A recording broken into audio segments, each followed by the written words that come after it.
Boa noite, amigos da Rádio Boa Nova, programa Cristo Consolador. Gostaria de pedir que nos ajudassem na divulgação da doutrina espírita, colaborando com o Clube Amigos da Boa Nova pelo telefone 0800 12 018 38. Aproveitar aqui e mandar um abraço aos nossos amigos da Rádio Boa Nova e da Fundação André Luiz. Cristo Consolador, todas as terças-feiras, às 23 horas, aqui na nossa Rádio Boa Nova. Hoje nós estamos recebendo aqui a Cristina, que é uma colaboradora daqui da Casa de Eurípides. Cristina veio trazer para a gente hoje um tema muito interessante, né? A verdadeira religião. Será que nós sabemos qual é a verdadeira religião? Aliás, será que nós sabemos o que é religião? Boa noite, Cristina. Boa noite, Jorge. Boa noite a todos os ouvintes. Que Jesus abençoe, né, nosso estudo da noite. Então, o que vem a ser a verdadeira religião que Jesus exemplificou para a gente aqui na Terra? Seria a caridade, né, Jorge? Essa é a verdadeira religião, pois Jesus ele não instituiu, ele não dividiu, né, o Evangelho em religiões. Ele simplesmente pregou, né, o amor, a caridade, em todas as suas passagens na Terra, né? Em todos os tempos, a gente sabe que houve criaturas que ensinaram a caridade, mas que poucos deles praticaram ela verdadeiramente, né, Jorge? Até porque ensinar e falar sobre ela é mais fácil, né? Vivenciá-la exige esforço nosso, né? Muito grande, especialmente a caridade moral, né? A gente silenciar para que um mais ignorante do que nós possa falar, né? A hora que nós estamos sendo ofendidos ali, né? A pessoa está falando impropérios e a gente ter que silenciar não é fácil. Não, com certeza. Mas é a caridade moral a mais meritória, né? Isso não nos impede de auxiliar dando esmolas, né? Mas a caridade moral era a mais difícil, porém a mais meritória. Os ensinos de Jesus, as palavras, os atos, os exemplos dele, tudo se resume nessa expressão, a caridade. Então, se a gente for observar, tudo que o Mestre fez nas suas andanças pela terra se resume na caridade, né? Ele foi caridoso, amoroso o tempo inteiro, né? Enérgico quando precisava, mas sempre ali usando, né, a lei de amor, vivenciando a lei de amor. Jesus ele não se estabeleceu em um lugar fixo, não é? Ele não foi proprietário de nenhuma terra, ele não teve residência. O nosso mestre ele percorria a Galileia ensinando, pregando o Evangelho e curando toda a sorte de doenças e enfermidades entre o povo. Essa passagem, inclusive, está em Mateus, capítulo 4, versículo 23, né? Que fala aí sobre como Jesus fazia a caridade, né, o tempo inteiro, né, Jorge? Paulo, na primeira epístola aos Coríntios, capítulo 13, versículo 1 a 7 e 13, ele esclarece para a gente o que vem a ser a caridade, né? E então, ela envolve vários outros aspectos. Interessante, a paciência, a brandura, a caridade, ela é benfazeja, não é invejosa, não é temerária, nem precipitada, não se enche de orgulho, não é desdenhosa, não cuida de seus interesses, que aí seria o egoísmo, né? A pessoa cuida do próprio interesse, não se afasta nem se azeda com coisa alguma, não suspeita mal, não se rejubila com a verdade, tudo suporta, tudo crê, tudo espera, tudo sofre. Então essa é a versão aqui do Paulo de Tarso na primeira epístola aos Coríntios, né? A quantidade de virtudes, né, que se segue aí a caridade, né, Jorge? Então, na questão 886 do Livro dos Espíritos, né, Allan Kardec, ele indaga lá, para os espíritos, né, qual é o verdadeiro sentido da palavra caridade, como a entendia Jesus. Né, ele quer saber como é que Jesus entendia a caridade. Os espíritos respondem: benevolência para com todos, indulgência para as imperfeições dos outros e perdão das ofensas. Ou seja, abrangeu aí mais virtudes, mais valores, né? O perdão das ofensas, a indulgência, ser benevolente. O amor e a caridade são um complemento da lei de justiça, pois amar ao próximo é fazer-lhe todo o bem que seja possível e que desejamos nos fosse feito. tal o sentido dessas palavras de Jesus: amai-vos uns aos outros como irmãos. A caridade, segundo Jesus, não se restringe à esmola, abrange todas as relações em que nos achamos com os nossos semelhantes. Sejam eles nossos inferiores, nossos iguais, nossos superiores, ela nos prescreve a indulgência, porque de indulgência precisamos nós mesmos, e nos proíbe que humilhemos os desafortunados, contrariamente ao que se costuma fazer. Então, essa resposta está no Livro dos Espíritos, na questão 886. 886, né, Jorge? Toda aí, completa, cheia de detalhes, né, falando para a gente o amai-vos uns aos outros, que Jesus ensinou, né? Amai-vos uns aos outros como se fôssemos irmãos, né? Todos nós, é a verdadeira caridade. Então, apresenta-se uma pessoa rica e todas as atenções, deferências são dispensadas para essa pessoa, né, Jorge? Assim, até hoje? Até hoje, infelizmente, as pessoas medem as outras pelo que elas têm, né? Pela aparência, né? Exatamente. Se você adentra em qualquer lugar que seja, qualquer templo bem vestido, nossa, as pessoas só podem estender tapete vermelho. Se você entra simplesinho, humildezinho, você entra e passa despercebido. Às vezes as pessoas nem reparam que você entrou. Justamente. Que coisa, né? E não é para ser assim. Não era para ser assim. Essa vestimenta, essa suposta riqueza, ela é transitória, né, Jorge? A gente sabe que é uma passagem, mas infelizmente é assim que acontece mesmo. Se for pobre, toda a gente como que entende que não precisa se preocupar com aquela pessoa. No entanto, quanto mais lastimosa seja a sua posição, tanto maior cuidado devemos pôr em não aumentarmos o infortúnio pela humilhação. Ou seja, né, nós deveremos tratar aquele ali com maior deferência, né, Jorge? Com certeza. O homem realmente bom procura elevar aos seus próprios olhos aquele que lhe é inferior, diminuindo a distância que os separa. Então, se for um bom homem, um homem de bem, né, segundo o Evangelho, segundo o Espiritismo, ele vai tentar, né, igualar, sem diminuir, né, sem criar uma distância entre aquele ser mais simples ali, né, sem ignorar, né, dar atenção para o que está mais bem vestido, para o rico, que na verdade não precisa da atenção. Né?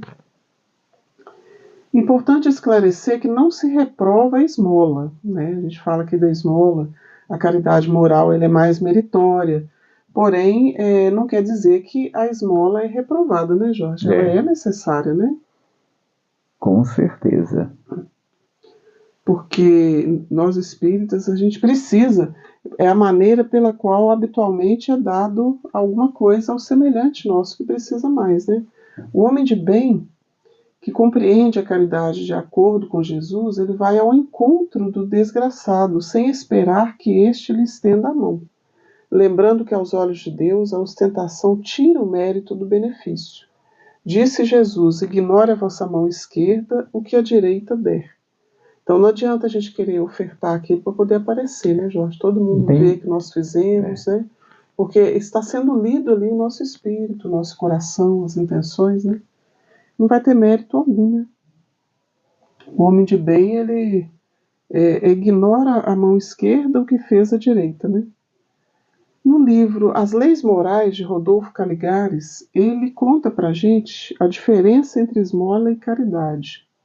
Esmola é coisa que se dá, como, por exemplo, dinheiro, comida, remédio, vestimenta, enquanto que a caridade é essencialmente amor, não amor a nós mesmos, né, que seria o egoísmo, mas amor ao próximo, o altruísmo, né, o auxílio constante, a caridade nas mínimas coisas, né, Jorge?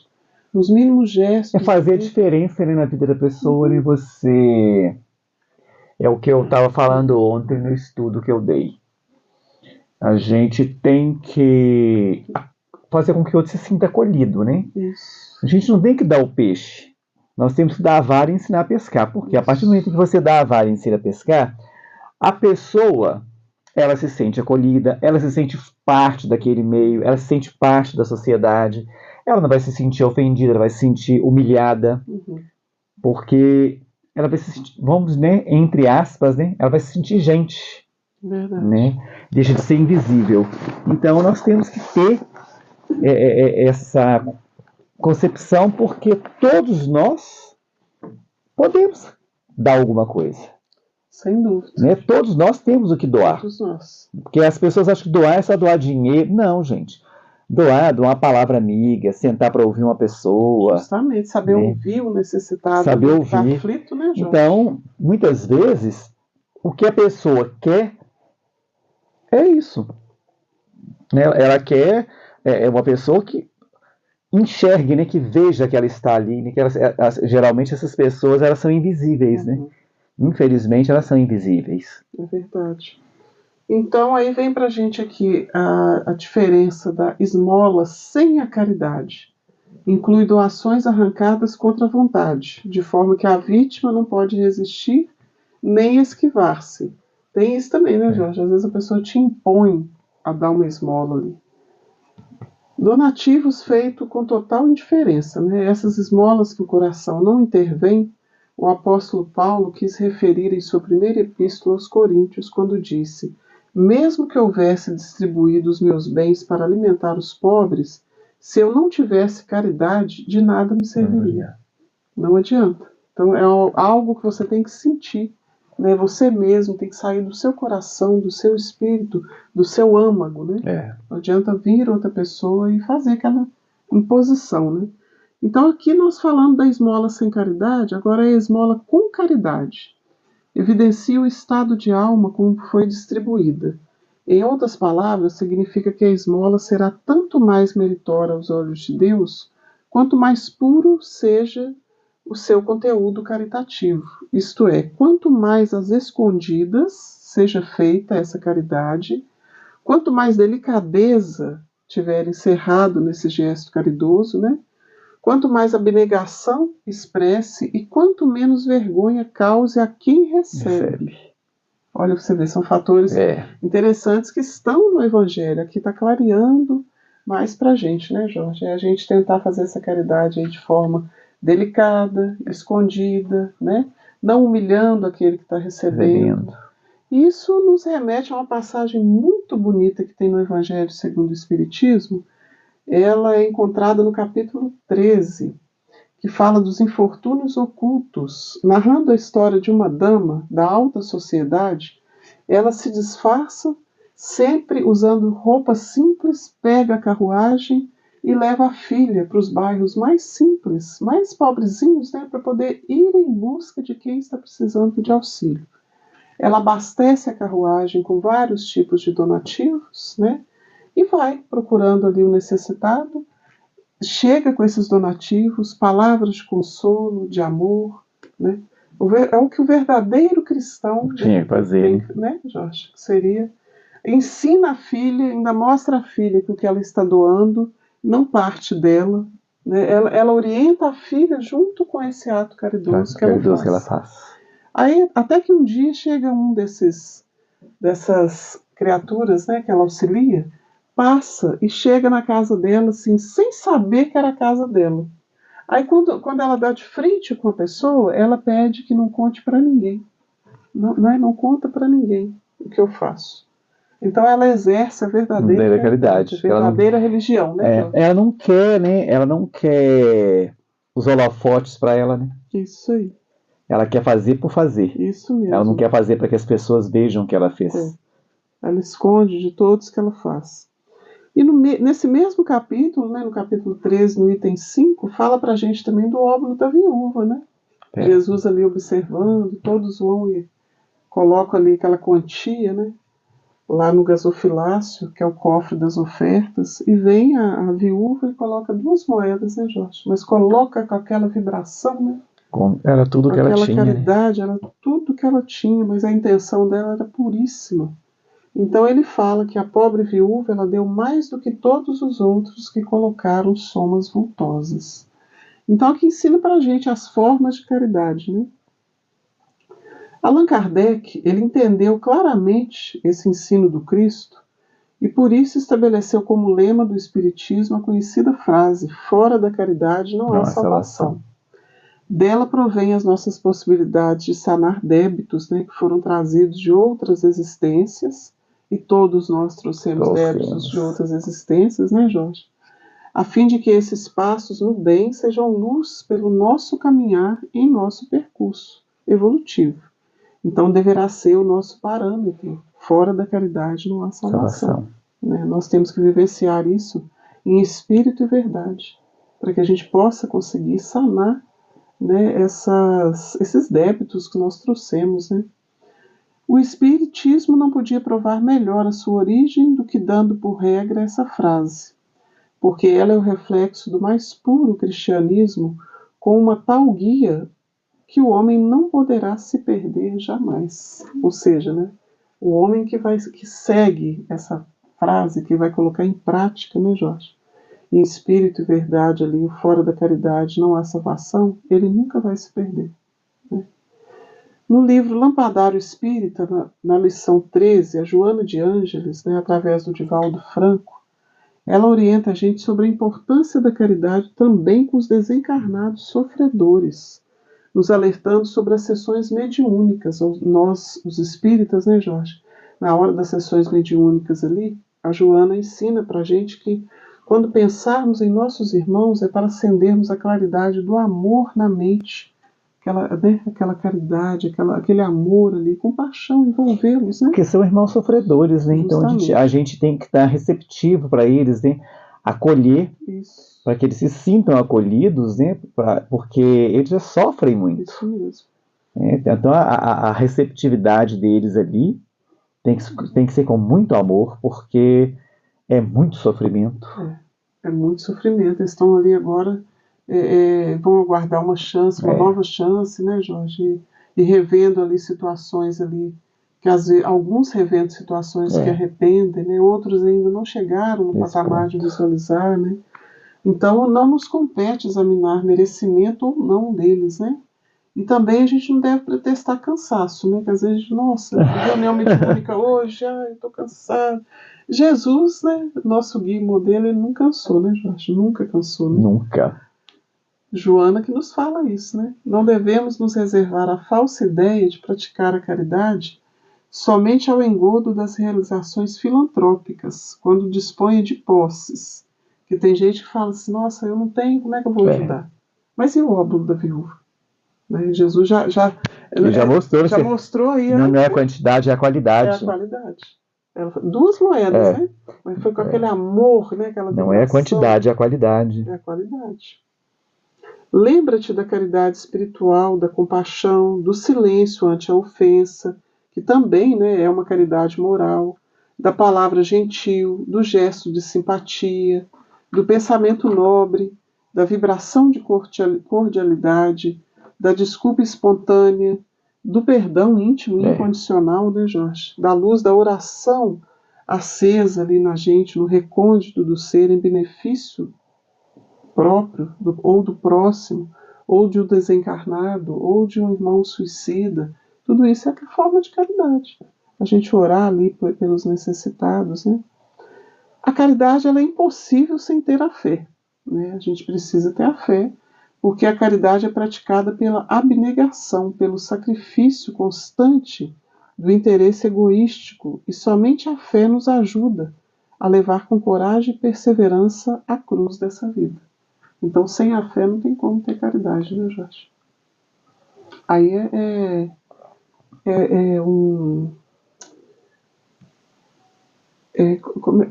um espírito assim, é um espiritualista. Né? Na verdade, não é um espírita, é um espiritualista. No livro O Reino de Deus, o espírito Miramês, né, através do João Nunes Maia, ele alerta para a gente que também façamos a caridade conosco mesmos, orientando-nos nos moldes evangélicos da esperança pela felicidade. Miramês nos pede para sairmos da vida materializada, para a gente lutar conosco mesmo, né, com os nossos instintos. Devemos travar a grande batalha lutando sem cessar contra o mal, porque os antigos costumes começam a ser ruins para a alma, dada a sua posição alcançada na escala evolutiva. Então, interfere, né, Jorge, na escala evolutiva, e quanto mais também, às vezes, a gente vai melhorando, vai evoluindo, vai dando aquele... É como se fosse uma batalha íntima, né, que a gente vivencia ali entre a matéria e o espírito. né? É um combate, né? Você com a sua consciência. É isso mesmo. É um combate, porque a sua consciência, mesmo com o esquecimento, mas a gente, né, tá lá. O que nós precisamos fazer? Então, a gente começa, às vezes, a gente começa a ter aqueles lampejos, né? Por que eu deixei de fazer isso? Por que eu não fiz? Eu tinha que ter feito. Isso mesmo, a gente começa a se cobrar. E o Miramês nos alerta para lutar mesmo. A gente tem que lutar conosco mesmo. Eu acho que o espírita, principalmente o espírita, né, com todo o gama de conhecimento que o espírita tem, ele não pode fugir da sua responsabilidade, ele não pode fugir das oportunidades que aparecem, que as oportunidades aparecem, porque eu vejo o espírita muito preocupado em socorrer os espíritos. Mas eles esquecem de socorrer os encarnados. E os encarnados, às vezes, estão ali precisando mais do que os espíritos. E eles, não, eu sou espírita, eu tenho que socorrer. Não, gente, nós temos que socorrer todos. Todos. Na reunião mediúnica, eu vou tratar dos desencarnados. Mas fora de uma reunião mediúnica, as pessoas que estão ali comigo, as pessoas que estão à minha volta, né, eu tenho que estar atento a isso para estar ajudando. E eu estou vendo um bando de espírita egoísta, se fazendo de cegos, né? Adoram falar que são bonzinhos, que são caridosos. Aí, a hora que a espiritualidade coloca as oportunidades de mostrar a bondade e a caridade, viram as costas. Não atuam. Não atuam, então não adianta nada, não é espírita. Eu até brinco muito com as pessoas, que as pessoas têm mania de falar que espírita é bom demais, né? Então, assim, os meus clientes, eles falam, nossa, eu acho tão bonito vocês espíritas, acho tão bonito, vocês são tão bons, enfim, nós somos ruim feito peste, espírita é ruim feito peste. É por isso que está no espiritismo. Porque espírita sabe, espírita estuda e faz tudo errado. Não quer vivenciar, não quer esforçar. Então não adianta, gente.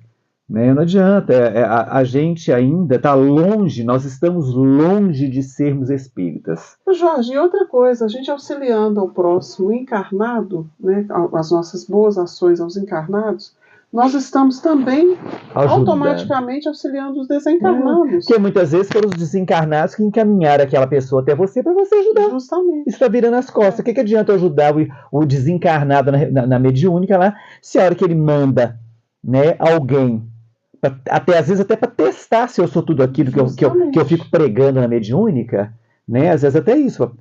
Aí ele manda, o que eu faço? Vira as costas e pega, sei lá. Lá, ao bonzinho, ao caridoso. Fica dando de bonzinho aqui na reunião e na hora de provar lá. Então nós temos que estar atento a tudo isso. Essa colocação sua é muito interessante. O espírito ele tem que estar com as antenas, né, entre aspas, ligadas ali o tempo todo. Tudo. Tem um livro do André Luiz, O Ação e Reação, por Chico Xavier, né? Traz pra gente lá a história do Adelino, né? Um espírito muito endividado que reencarna, e tudo que acontece, alguém bate na porta dele, deixa um bebê, né? Ele é espírita. Aí o espírito desencarnado, aflito porque um ente querido estava precisando de dinheiro, falou, nossa, vamos pedir para o Adelino, que o Adelino há de ajudar. E o Adelino, ele captava todas essas intuições, essas necessidades, tamanha necessidade do espírito dele em se renovar, né, em vencer aquele passado delituoso. Então o Adelino estava ali focado no objetivo dele de edificação espiritual. Aí vem o espírito de uma senhora e pede, nossa, o fulano está passando dificuldade, está precisando disso. O Adelino sai e dá a última condição financeira que ele tinha para a pessoa e auxilia. E assim vai. Aí mostra, né, o Ação e Reação, ele mostra o passado do espírito, né? Aí mostrou que o Adelino era muito endividado, né, e veio como espírita. Ele tinha até uma deficiênciazinha no rosto, que os desencarnados auxiliavam ele no momento das reuniões doutrinárias, tamanha devoção dele em se melhorar, né? Então, assim, ele era um espírita que estava ali atuante, né, e era intuído e agia. E o que eu acho mais interessante é que quando você, né, vamos falar aqui dos espíritas que não gostam, mas estudam às vezes até por obrigação. E nos estudos, a gente vem sempre, né, sempre ouvindo, olha, os espíritos vão comunicar com você, através de você, naquela reunião, ficam vinculados a você 24 horas, 48 horas, a semana toda, eles ficam ali para que vocês possam, né, ir parelhando, para a sua sintonia e ficando bacana. Então, gente, se eu sei disso, eu tenho que ficar antenado com as coisas que me acontecem, porque muitas vezes aquele espírito que está ali vinculado a mim, que vai fazer uma comunicação através de mim, numa reunião mediúnica, ele pode estar me testando para ver se eu sou tudo aquilo que eu fico falando que eu sou. Sim, são vários fatores. Aí o que eu faço? Eu simplesmente viro as costas e não faço. Né? Então, assim, tem que ter esse cuidado. Por isso que eu falo, o espírita tem que estudar. Porque, né, instruí-vos, não foi? Né? Mais os instruídos. Nós temos que estudar, temos que praticar. Agora, a gente chama os espíritas para poder estudar, eles não querem. Eles acham que eles sabem muito. Você vai fazer um seminário, para quem está iniciando. Gente, isso não é para todo mundo. E sempre que você vai num grupo de estudo, você está aprendendo mais e mais. Você vai estar melhorando a qualidade do seu trabalho. É igual um livro. Você lê, você relê, torna a ler. Se você vai pegar ali alguma nuance que ficou para trás. Eu canso de falar isso com as pessoas. Falei, gente, vamos ficar mais atento a isso. Vamos estudar, porque nós estamos precisando de estudar. É viver no Cristo, né, Jorge? Nós precisamos do estudo, precisamos do trabalho. Com certeza. Nós precisamos do trabalho, né? Sermos atuantes ali. Com certeza. Vivenciarmos o Evangelho, né, através desse trabalho aí. O trabalho, ele tanto é para os desencarnados como para os encarnados também, né? Com certeza. Porque estamos interligados, né? Auxiliando um, estamos, né, auxiliando o outro. E principalmente nos auxiliando. Porque somos os primeiros beneficiários. Os mais necessitados somos também. Nós. Né? Somos nós. Então, Emmanuel fala pra gente que ninguém pode assistir a outra pessoa com eficiência se não procurou edificar a si mesmo. É isso que o Jorge acabou de colocar aqui pra gente. Então a gente precisa dessa edificação. O que é essa edificação? São leituras, são estudos, né? Preparação, trabalho. A caridade é essencial que o Emmanuel traz para a gente aqui. Trata-se da caridade de falarmos, pensarmos e agirmos segundo os ensinamentos do Divino Mestre no Evangelho. Então, para a gente conseguir fazer isso, nós precisamos estudar. Com certeza. Né? É a caridade de vivermos verdadeiramente no Cristo para que Ele viva em nós. Foi nesse estado de transformação que o Paulo de Tarso chegou a dizer: o que não quero, faço, e o que quero, isso não consigo fazer. Né? Paulo de Tarso falou essa frase, e realmente assim, o verdadeiro cristão, o verdadeiro espírita, ele vivencia essa frase do Paulo de Tarso aqui o tempo inteiro. Então a gente vai saber quando estivermos sendo verdadeiramente espíritas, quando a gente estiver vivenciando essa frase aqui do Paulo de Tarso. Né? Certamente já demos passos na libertação das ideias e costumes ancestrais. Muita coisa nós já melhoramos, né? Já conseguimos, né? A demora é natural, porque estamos desmantelando um edifício velho para construir no mesmo local um novo. Né? O homem velho, que a gente está tentando extirpar, né, Jorge? Para poder colocar o homem novo no lugar. Para poder colocar o homem novo.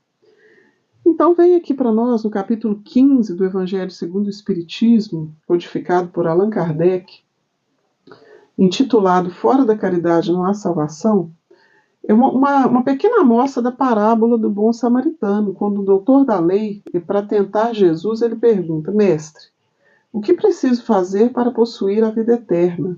No que Jesus responde: amarás o Senhor teu Deus de todo o coração, de toda a tua alma, e ao teu próximo como a ti mesmo. Então Jesus lança a parábola do bom samaritano. Né? Conta a história do bom samaritano, que veio um, não acolheu, veio outro, até que veio, né, o samaritano ali e ajudou. Nos mostrando que toda a moral dele se resume na caridade e também na humildade. As duas virtudes contrárias ao egoísmo e ao orgulho.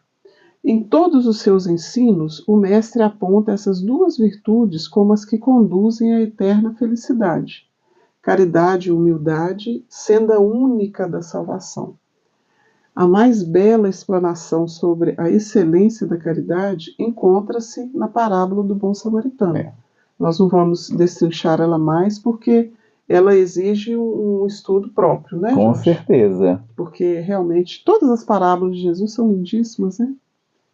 Que Jesus, com esse ensinamento, deixa registrada a mais sublime lição de caridade e amor ao próximo, porque fala de compaixão, né, que é esse sentimento belíssimo que brota nas profundidades da alma sensível, delicada, né, arremessando as culminâncias do amor. Então, através da compaixão, a gente é arremessado naturalmente a sentir o amor, né? Com certeza. Então, se a gente não consegue ainda amar, vamos lutar para sentir compaixão, que nós vamos chegar lá a amar, né, Jorge?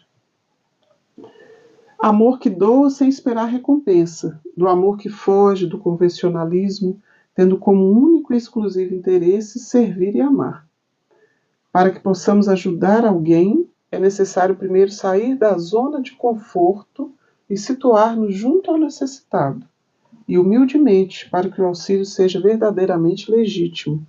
Foi o que o samaritano fez, né? Esquecido de si mesmo, apenas motivado pelo desejo de servir.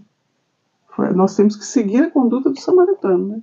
O samaritano não procurou saber quem era, né? o que era, que religião que é. Ele não procurou saber nada disso. Ele simplesmente viu um ferido e quis ajudar. Isso aí. Ele quis prestar socorro, independente de quem fosse. Vivenciou a verdadeira religião, né, Jorge? Que é a caridade, né? E Jesus fala, né? Vai e faze tu o mesmo. Fala ele com o doutor da lei conosco, né? Vamos então fazer o mesmo que o samaritano. E a caridade com os criminosos, né? Os criminosos aí então, não são somente aqueles que cometem os delitos, né, Jorge? São os que a maledicência, a calúnia, né? Essas ofensas aí às vezes pesadíssimas, né? Que as pessoas fazem contra a gente, né? Então nós precisamos aí não recusar o perdão nem a misericórdia, né? Para a gente poder ter caridade com essas criaturas, né? Que estão enfermas do espírito ainda, né, Jorge? Com certeza. Então que a gente não deixe demorar em nossos corações os ressentimentos. O apóstolo Paulo fala que devemos agradecer a Deus pela luz do Espiritismo, porque o Espiritismo ele esclarece isso tudo para nós, né? Ele detalha ali o Evangelho. O Espiritismo é ele elucida, né? Ele não cobra nada, ele não te impõe nada, ele simplesmente te esclarece, ele mostra para você, né, que toda ação tem uma reação, né? Então, se a sua reação não é boa, né, se a sua ação não é boa, a sua reação não vai ser boa. Justamente. Né? Então, ele traz pra gente isso, mas ele não te impõe, olha, não. Olha, tudo lhe é lícito. Nem tudo lhe convém. Nem tudo lhe convém. A gente constrói agora para a vida futura. Né? Agora, o que saiba que há a hora de plantar e a hora de colher. A plantação, a semeadura é livre, mas a colheita é certa. Então, ele vem trazer pra gente isso. Basicamente, o que a doutrina espírita traz pra gente é isso. Com certeza. Tudo depende de você. Tudo. A salvação é individual, é sua. O livre-arbítrio, né, Jorge? A misericórdia do nosso Pai justo, né? Aquele negócio, Deus não te impõe nada. Ele quer que você chegue à perfeição. Sim. Mas que você galgue todos os degraus por você mesmo. Por si mesmo, isso mesmo. Por si mesmo. Não quer dizer que somente os que possuem a luz do Espiritismo, da doutrina, né, que compreendem ali os ensinos do Cristo, por essa visão, por essa ótica aí do Espiritismo, que serão salvos, entre aspas. Entre aspas. Né? Isso não nos faz melhores cristãos, né? Mas o que a gente quer dizer é da objetividade da doutrina, né, Jorge? Que favorece muito isso, né? Clareia bastante para a gente. Ele esclarece, né, de uma maneira simples, que não tem como você não entender. Não tem. Ao mesmo tempo que esclarece, exige, entre aspas também, que a doutrina, na verdade, não exige. Nós mesmos passamos a exigir mais de nós. Porque ela é tão esclarecedora e elucidativa. É você com você mesmo. É você com a sua consciência. Justamente. Nós vamos ser mais cobrados por termos assim, esse entendimento tão claro, né, Jorge? Então não é que somente os que possuem essa luz da doutrina serão salvos, mas a doutrina nos ajuda a compreender os ensinos do Cristo. nos faz melhores cristãos, esforçando-nos para que os nossos irmãos possam nos observar, sejam induzidos a reconhecer que verdadeiro espírita e verdadeiro cristão são uma só e a mesma coisa.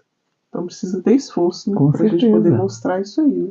Que o cristão e o espírita verdadeiro são a mesma coisa, né, Jorge? É igual eu falo, gente, a gente também, como você falou muito bem a respeito, não é só espírita, mas o bom católico é um bom cristão. Justamente. O bom evangélico é um bom cristão. Sim. Né? Então, se a pessoa segue o que o Cristo trouxe, o Evangelho de Jesus, independente de qual religião seja, ele é um bom cristão. Ele é um bom cristão. Porque sim, a nossa conduta moral é o Evangelho. Isso mesmo. Uma e a mesma coisa. Todos que praticam a caridade são discípulos de Jesus, sem embargo, da seita que pertençam. Então, ou seja, não importa a seita que pertençam. Praticam a caridade, são discípulos de Jesus. Com certeza. Porque Jesus não implantou, né? Ele não, a religião verdadeira é a caridade. Verdade. Foi o que ele ensinou para a gente. No livro A Gênese, de Allan Kardec, nos ensina também que é lícito concluir que na doutrina espírita vigora o mais absoluto respeito à diversidade humana. Ou seja, o espírita ele tem que respeitar as diversificações humanas, né, Jorge? Nós aprendemos isso, né? Cabendo ao espírito o dever de cooperar para o progresso da humanidade, exercendo a caridade no seu sentido mais abrangente. Benevolência para com todos, indulgência para as imperfeições dos outros e perdão das ofensas, tal como a entendia Jesus, nosso guia e modelo, sem preconceitos de nenhuma espécie, cor, etnia, sexo, crença, condição econômica, social, moral. Então o espírita ele tem um dever, segundo o aprendizado dele, né, para com ele mesmo, de exercer isso. Nós temos esse dever, Jorge, porque nós entendemos. E uma coisa, gente, que a gente tem que entender é o seguinte: a doutrina espírita é a única que ela esclarece tudo. Né? Ela não condena, muitas vezes, algo diferente para os nossos irmãos católicos, para os nossos irmãos evangélicos, a percepção que eles têm, né, a doutrinária.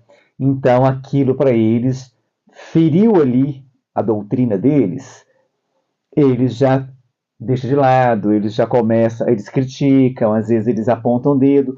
E a doutrina espírita é o contrário. Ela vem, os espíritos elucidam o porquê daquilo ali, por que está acontecendo, né? A gente vê muito, por exemplo, no caso da homossexualidade. Né? As outras igrejas, doença, eles condenam.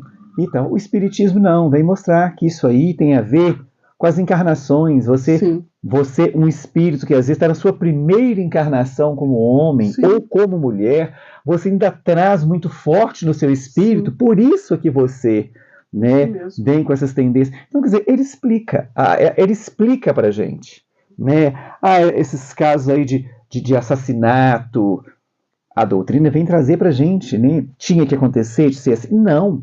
Mas por que foi assim? Aquelas pessoas que se envolveram naquilo, elas estavam envolvidas em outras vidas, vieram resgatar, né? Não tinha que ser, mas infelizmente ainda não souberam, não aprenderam ainda a religião do Cristo, não deixaram ainda o cristianismo entrar dentro deles, o Cristo entrar. Então, deixaram o homem velho falar mais alto. E aconteceu. Então, ela vem mostrar isso pra gente. Isso mesmo. É necessário que haja um escândalo, né, Jorge? Igual, às vezes, as pessoas, a gente vê lá uma criança que nasce com câncer. Meu Deus do céu, onde é que está Deus? Uma criança nasceu com câncer. Aí você vai para as outras religiões. Tá pagando por um pecado do pai. Não, a doutrina vem explicar pra gente. Não, olha, essa criança nasceu assim agora, porque numa outra vida, malbaratou a encarnação. Aquele órgão que ela está hoje veio com ele danificado. Ela própria, numa outra vida, né, fez mau uso daquele órgão. Exatamente. Hoje ela está vindo desse jeito para resgatar, né, mas resgatou, na próxima ela já vai vir sem isso.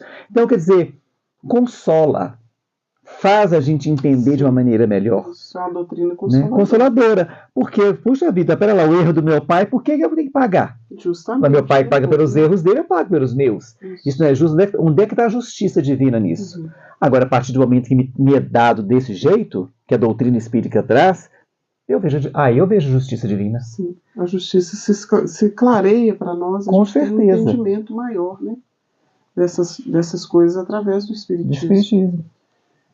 No livro Páginas de Espiritismo Cristão, Rodolfo Caligares nos fala que, em termos mais claros, nós temos que cumprir a lei de amor, cultivando a abnegação, o desinteresse, a benevolência, a fraternidade, a tolerância, o perdão das ofensas. A lei de amor, ela abrange todas essas virtudes, né? Despojando-nos da ambição, da avareza, da inveja, da ira, do rancor, do desejo de vingança, todos os sentimentos mesquinhos e maldosos que são inspirados pelo egoísmo e pelo orgulho, que constitui o jugo do mundo ainda, né? Então a gente trouxe aqui, através do Rodolfo Caligares, no livro Leis Morais, algumas formas de caridade, somente algumas. Fazer uso das forças mentais, vibrando e orando diariamente em favor dos enfermos, dos tristes e oprimidos e dos que nos considerem inimigos. Nos fazermos de cegos e surdos em determinadas situações, para não vermos o sorriso desdenhoso ou o gesto desprezível de quem se julgue superior a nós. Olha, isso também é caridade, né? Não tem aquele que às vezes está do nosso lado aí no local de trabalho, num templo religioso, né? Infelizmente, porque não, hoje em dia tem tido mesmo.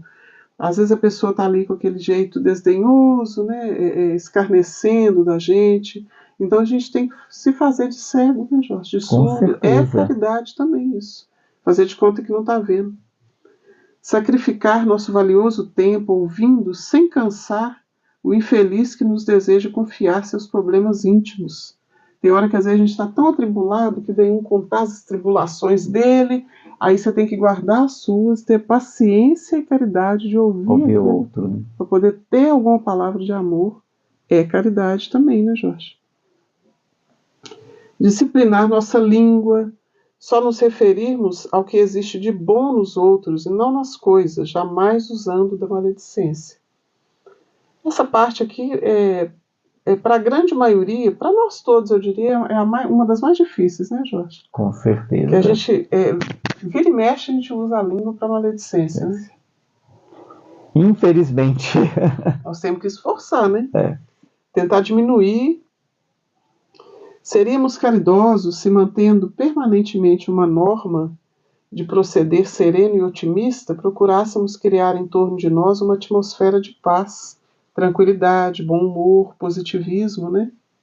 Seríamos caridosos se não guardássemos ressentimentos daqueles que nos ofenderam ou prejudicaram, que feriram o nosso orgulho ou roubaram a nossa felicidade, perdoando-os de coração. Essa caridade aqui também é uma bastante difícil, né? Exige muito da gente, exige prodígios, né? Porque nós sabemos que tem mesmo isso, né? A pessoa roubar a nossa felicidade, às vezes rouba anos da nossa vida. Na verdade, rouba entre aspas, que aquilo tudo faz parte de um processo evolutivo, de uma programação. Então, à medida que a gente vai tendo essa compreensão, que a gente consegue suportar isso de uma maneira melhor, sim, é muito melhor. Justamente, é caridade moral, né? Essa exige prodígios da gente. Então, gente, são algumas caridades, algumas formas de caridade, porque são imensuráveis, né? São muitas outras.